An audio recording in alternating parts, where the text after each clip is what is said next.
warahmatullahi wabarakatuh. Bertemu lagi dengan Ibu Audini Puspasari.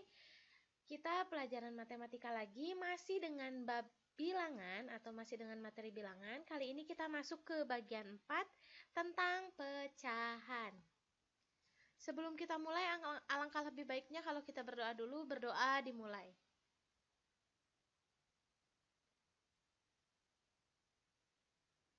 Selesai. Nah, untuk pertemuan kali ini, materi yang akan Ibu sampaikan yaitu ada 4 materi. Yang pertama, menjelaskan konsep pecahan. Yang kedua, mengurutkan bilangan pecahan. Selanjutnya, yang ketiga, membandingkan bilangan pecahan. Dan yang terakhir, menyelesaikan masalah yang berkaitan dengan membandingkan bilangan pecahan. Oke, langsung aja ke materinya. Apa sih bilangan pecahan? Nah, bilangan pecahan ini atau pecahan itu bukan berarti ada kaca yang pecah, itu disebut pecahan. Tapi pecahan yang kita bahas di sini adalah pecahan dalam matematika. Yang dimaksud pecahan dalam matematika adalah bilangan yang dapat ditulis dalam bentuk A garis B atau kita bacanya A per B atau itu bisa jadi A dibagi B. Dengan A dan B adalah bilangan bulat, berarti bilangan bulat itu bisa negatif, bisa juga positif, dan bisa 0. B-nya tidak boleh sama dengan 0. Kenapa B-nya tidak boleh sama dengan 0? Karena seperti yang sebelumnya, kalau B-nya sama dengan 0, berarti bilangan dibagi dengan 0, hasilnya akan tidak terdefinisi. Terus selanjutnya yang terakhir, A bukan kelipatan dari B. Karena kalau A-nya kelipatan dari B, misalnya kita punya B-nya itu 2. Kelipatan dari 2 contohnya berapa? 4. Misalnya A-nya adalah 4, B-nya 2. Kalau 4 per 2 artinya adalah sama juga dengan 2. Berarti dia bukan bilangan pecahan. Nah, dalam bilangan pecahan itu tadi ada A sama B atau kita tulis A per B. A-nya atau yang atasnya kita sebut dengan pembilang, sedangkan B kita sebut dengan penyebut. Nah, misalnya di sini ada gambarnya, ada gambar lingkaran. Sebagiannya kita beri warna abu-abu atau kita potong. Nah, yang abu-abu ini, yang bagian kecilnya ini disebut dengan pembilang, yang bagian yang lebih besar disebut dengan penyebut. Ini itu lingkaran dibagi 4, tapi yang diarsis hanya 1, jadinya pembilangnya 1 per 4. Nah, itu contoh bilangan pecahan. Nah, di sini ada contoh pecahan lagi. Yang paling atas, gambar pertama ini ada persegi panjang yang dibagi menjadi 4 bagian. Satu bagiannya kita beri warna biru, berarti yang satu bagian menjadi pembilang, yang sisanya menjadi penyebut, atau semua kotaknya menjadi penyebut, semua bagiannya. Pembilangnya yang diberi warna biru ada 1, total kotaknya ada 4, jadinya pecahannya 1 per 4. Yang di bawah juga sama, segitiga dibagi dengan 4 segitiga lagi yang sama besar. Ingat, kalau pecahan itu harus dibagi dengan yang sama besar ukurannya. Ini yang dibiruin hanya 1, total segitiganya semuanya ada 4, berarti 1 per 4. Nah, yang di bawah ini ada persegi panjang, yang dibiruin ada 2, berarti atasnya 2. Nah, total persegi yang dipotong-potongnya ini, kotak-kotaknya ini ada 6, berarti 2 per 6. Yang paling bawah lagi, yang warna birunya ada 1, 2, 3, 4, 5, berarti pembilangnya 5. Penyebutnya ada 1, 2, 3, 4, 5, 6. 6 dikali 2, 12, berarti 5 per 12. Nah, selanjutnya ini contoh yang lain. Ada persegi panjang dibagi-bagi menjadi segitiga yang sama. Ada berapa segitiga nih? 1, 2, 3, 4, 5, 6. Dikali 2, atas sama bawah berarti ada 12 segitiga. Yang dibiruin hanya 4, berarti 4 per 12. Yang bawahnya itu ada lingkaran dibagi menjadi 4 bagian. Yang dibiruin hanya 2, berarti 2 per 4. Bawahnya lagi ada lingkaran dibagi menjadi 8 bagian. Nah, ini biasanya gambarnya ada di pizza ya, seperti ini. Yang dibiruin hanya 3, berarti dia 3 per 8. Bawahnya lagi ini masih lingkaran, masih dibagi dengan 8 bagian. Yang dibiruin ada 4, berarti dia 4 per 8. Oke, selanjutnya mengurutkan dan membandingkan bilangan pecahan. Caranya ada 3 cara atau 3 tahapan. Yang pertama, menyamakan penyebut pecahan. Penyebut itu berarti yang di bawah ya, sehingga menjadi pecahan yang ekuivalen atau senilai. Cara menyamakan penyebutnya dengan mencari KPK. Masih ingat KPK? Kelipatan persekutuan terkecil. Langkah yang kedua, ketika penyebut sudah sama, sesuaikan pembilangnya. Pembilang itu berarti yang atasnya, jadi kita samakan dulu yang bawahnya, baru kita sesuaikan yang atasnya. Yang ketiga, untuk membandingkan cukup lihat saja pembilangnya atau lihat aja yang atasnya. Ada tanda yang pertama ini, dia berarti tandanya lebih besar, yang ini lebih kecil, dan ada tanda sama.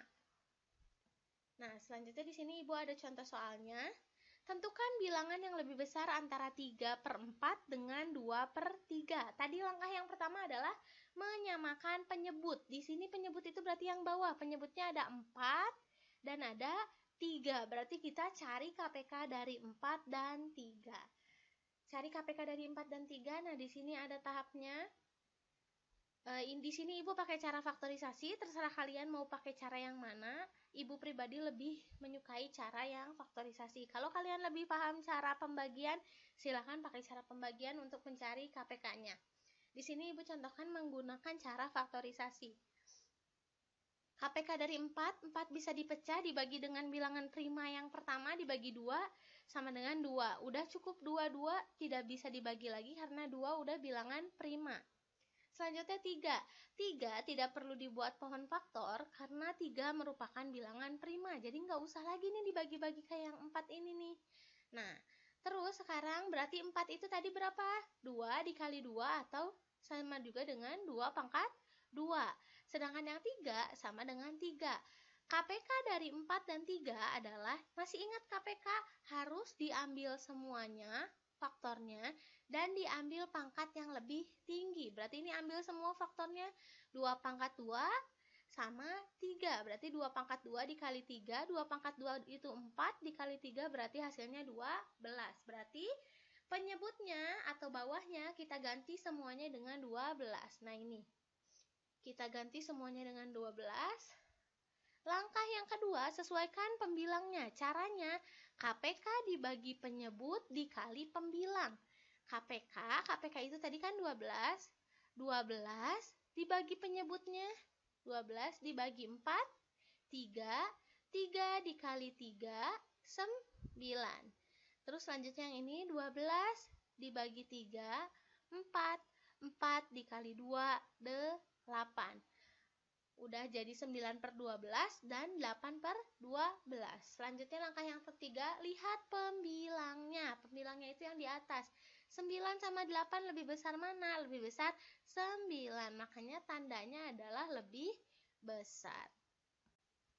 Oke, lanjut. Di sini Ibu ada contoh soal. Ini soalnya ada di dalam buku paket halaman 47. Yang nomor 7. Pada sekelompok siswa, 16 siswa adalah lelaki, sedangkan 14 siswa adalah perempuan. Pecahan yang tepat untuk menyatakan banyaknya siswa laki-laki dalam kelas tersebut. Yang ditanyakan adalah banyaknya siswa laki-laki. Nomor 7 dulu. Siswa laki-lakinya ada berapa? Laki-laki ada 16. Selanjutnya,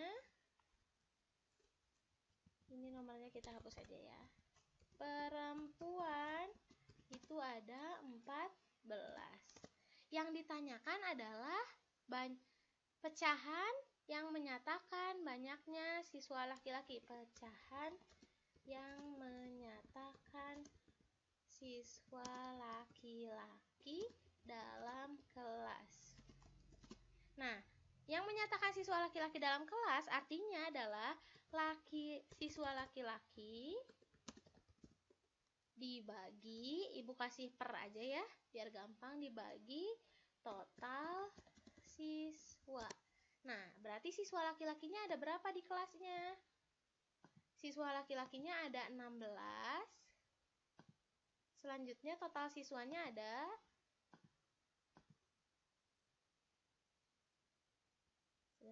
Nah, Siswa laki-lakinya di sini ada 16, total siswanya. Berarti total siswa itu laki-laki ditambah dengan perempuan. 16 ditambah 14, 30. Berarti pecahan yang sesuai adalah 16 per 30. Berarti jawabannya adalah yang D.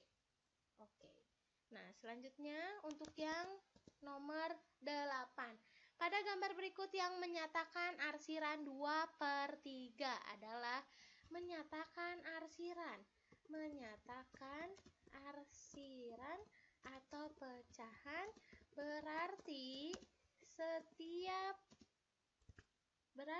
setiap bangun datar dibagi menjadi bagian yang sama. Nah, kita lihat dulu yang A. A dibagi menjadi bagian yang sama tidak? Iya. Ya, persegi panjangnya sama besar.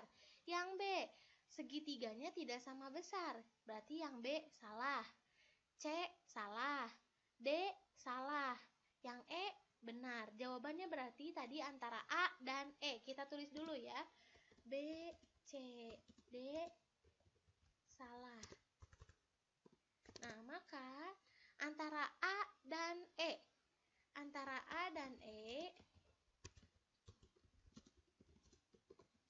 Nah, kita lihat yang ditanya adalah 2 per 3. Berarti yang diarsir ada 2, total pembagiannya ada 3.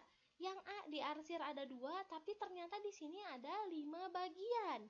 Yang E yang diarsir ada 2 dan di sini ada 3 bagian. Berarti yang lebih tepat adalah yang E. Yang E. Oke, ngerti ya? Nah, selanjutnya di sini juga ada contoh soal. Ini contoh soalnya Ibu ambil dari pretest kemarin yang nomor 14. Soalnya adalah 3 per 18 titik-titik 1 per 3. Tanda apakah yang sesuai untuk diisi pada titik-titik tersebut? Lebih kecil, lebih besar, atau sama dengan? Nah, kita jawab. Untuk yang nomor 14 dulu ya. Di situ ada 3 per 18. 3, kita tulis dulu. 3 per 18, selanjutnya titik-titik 1 per 3.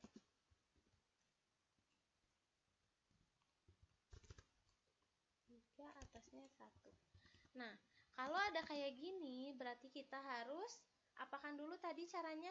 Samakan dulu penyebutnya dengan mencari KPK.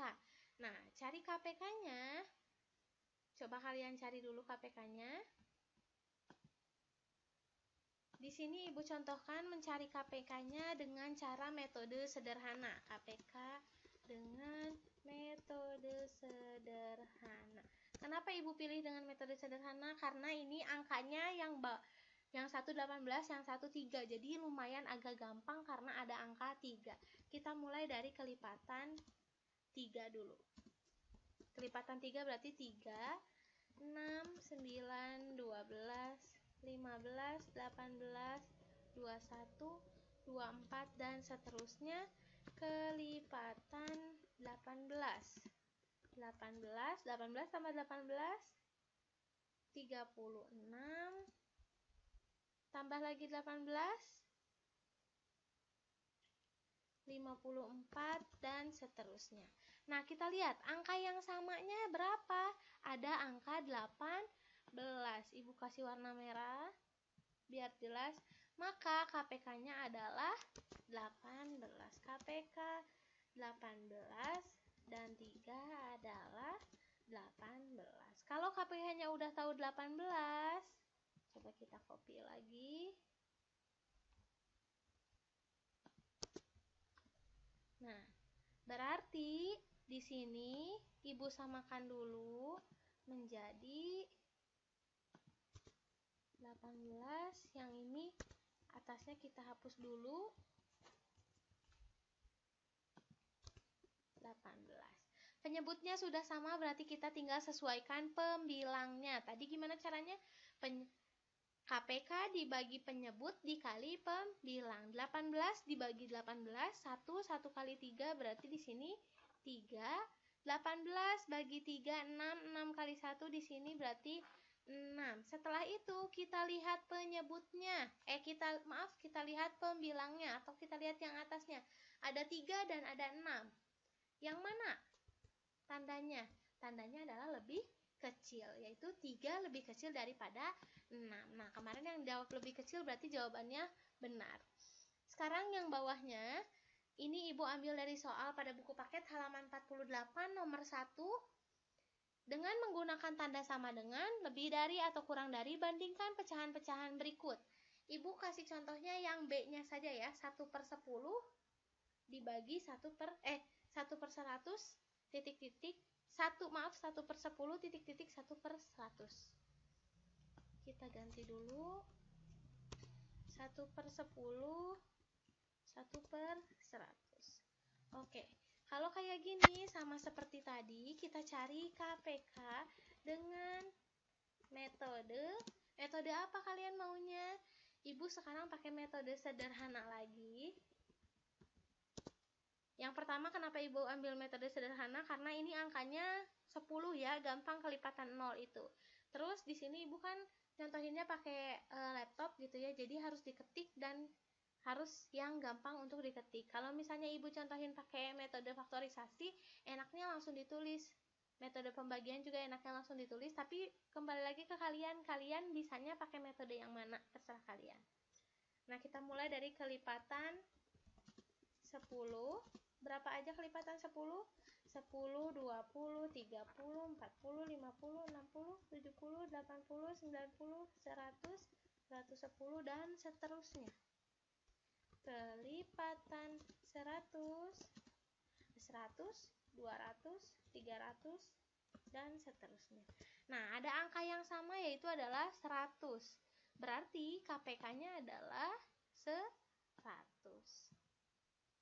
Oke, di sini Ibu tulis KPK dari 10 dan 100 adalah 100. Oke, kita tulis lagi kayak tadi. Kita cut sama dengan, nah di sininya jadi 100/100. Sudah sama penyebutnya, berarti kita bandingkan pembilangnya. 100 bagi 10, 100 bagi 10, 10. 10 kali 1, 10. Terus selanjutnya 100 bagi 100, 1. 1 kali 1, 1. Kita tinggal lihat pembilangnya aja. 10 sama 1, lebih besar yang mana? Lebih besar 10, berarti tandanya adalah lebih besar. Oke, sampai sini ngerti ya? Oke, lanjut contoh soal lagi, masih pada buku paket halaman 48. Kalau ini yang nomor 2 esai, Ibu ambil contoh soalnya yang nomor 2B. Urutkan bilangan pecahan berikut dari yang terbesar. Yang B, 7/24, 3/6, 1/3, 3/8. Nah, caranya sama seperti tadi, kita samakan dulu penyebutnya dengan cara mencari KPK-nya. Kalau di sini Ibu carinya pakai yang contoh metode faktorisasi. Bikin pohon faktor, kan tadi penyebutnya ada 24, 6, 3, dan 8. Yang 24 dibagi 2, 12, dibagi 2, 6, 6 bagi 2, 3. Udah cukup sampai sini. Yang 6 bagi 2, 3. Yang 3 nggak ada pohon faktornya karena dia udah bilangan prima. Selanjutnya yang 8 bagi 2, 4. 4 bagi 2 juga 2. Nah, jadi yang 24 ini adalah, 24 harusnya 2/3 dikali dengan 3. Yang 6, 2 dikali 3, yang 3 hanya 3 saja, yang 8, 2/3. KPK dari 24, 6, 3, dan 8 adalah, ingat KPK itu adalah semua faktornya diambil, tapi cari yang paling besar. Dari tadi angkanya di sini hanya 2 dan hanya 3, berarti jawabannya hanya angka 2 dan 3. Tapi 2-nya kita pilih yang pangkatnya terbesar. Pangkat terbesar adalah 2/3. 3-nya kita pilih pangkat yang terbesar. Ternyata di sini 3-nya semuanya hanya 3 saja, tidak ada yang pangkatnya lebih besar. Berarti jawabannya tadi 2/3 yang paling besarnya ya. 2 pangkat 3 dengan 3. 2 pangkat 3 itu adalah 2 kali 2 kali 2, 2-nya 3 kali, sama dengan 8 kali 3, sama dengan 24. Berarti KPK-nya adalah 24. Nah, kita bikin dulu penyebutnya semuanya 24. Karena yang pertama ini penyebutnya sudah 24, yang 7 per 24, berarti tidak perlu kita ganti bilangannya. Nah, yang kedua, 3 per 6.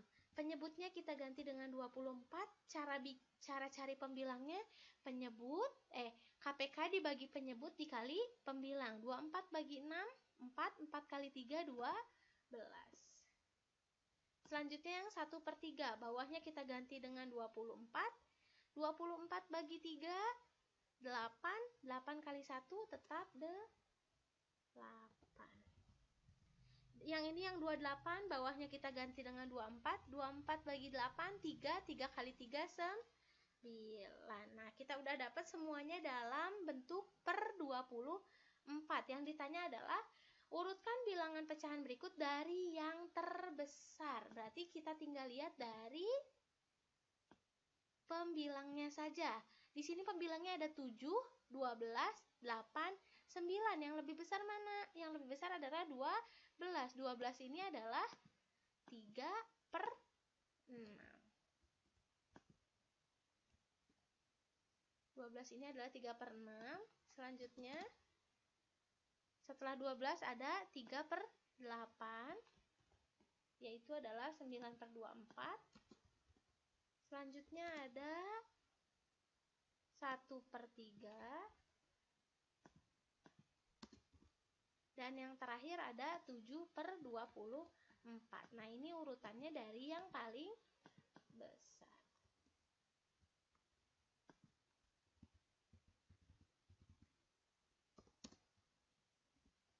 Oke. Ibu perbesar dulu tulisannya. Kita kasih tulisannya di atas, urutan dari yang terbesar. Berarti dimulai dari 3 per 6. Oh, maaf. Ya benar, 3 per 6, 3 per 8, 1 per 3, dan kemudian yang terakhir adalah 7 per 24. Nah, itu dia contoh soalnya untuk materi hari ini. Hanya sampai contoh soal ini aja. Kemudian ada latihan yang harus kalian kerjakan, ada 3 soal. Yang nomor 1 ini kalian tinggal memberi tanda sama dengan lebih dari atau kurang dari, sama dengan seperti contoh soal yang ini, yang tadi ini ya, yang nomor 1 esai.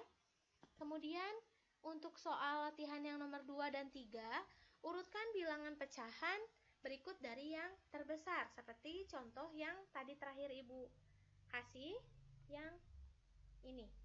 Oke? Nah, Ibu kasih waktu kalian untuk nge-capture soalnya.